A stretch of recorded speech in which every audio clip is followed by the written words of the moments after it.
On aura besoin d'explications parce que là, on joue avec la vie des gens. Moi, c'est mon métier, si vous voulez, de regarder la météo tous les jours. Je la mets tous les matins sur les réseaux sociaux pour mes clients. Il n'y avait absolument rien annoncé et c'est grave parce qu'il y a beaucoup de monde sur la mer et peut-être qu'ils ont décidé de prendre la mer parce qu'il n'y avait rien annoncé. Sans compter que la Corse, en été, elle est très visitée et souvent par la mer du continent, de la Sardaigne et de plus loin. Donc, il y a beaucoup de gens qui étaient sur l'eau, qui sont sur l'eau et j'espère que le bilan ne s'aggravera pas dans les prochaines heures parce que je sais qu'il y a beaucoup de gens qui ont été en souffrance avec ce phénomène-là. Beaucoup de gens.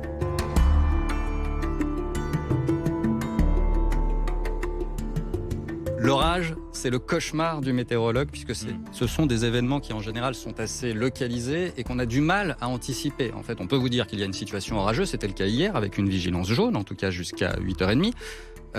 On peut vous dire qu'il y a un risque orageux, difficile de dire longtemps à l'avance exactement où ça va tomber et en quelle quantité, avec quel type de rafale précisément.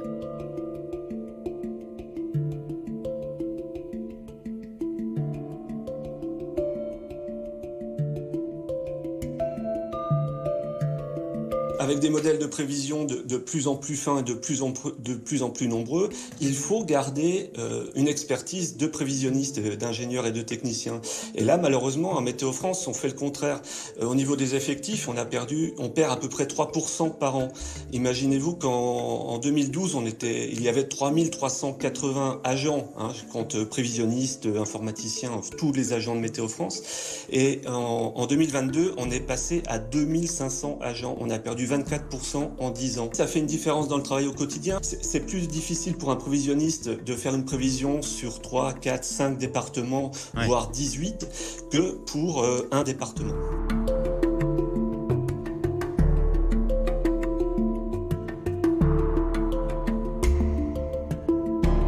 Dans les heures à venir, dans les jours à venir, viendront le temps de l'analyse, du retour d'expérience. Parlé ce matin, notamment avec le ministre de l'Intérieur, y compris pour savoir si on peut améliorer les dispositifs d'anticipation, d'alerte, bien comprendre ce qui s'est passé au plan météorologique et éventuellement identifier des défaillances. Mais au moment où je parle, moi j'ai aucun élément qui me permette de dire que l'alerte a été donnée trop tardivement.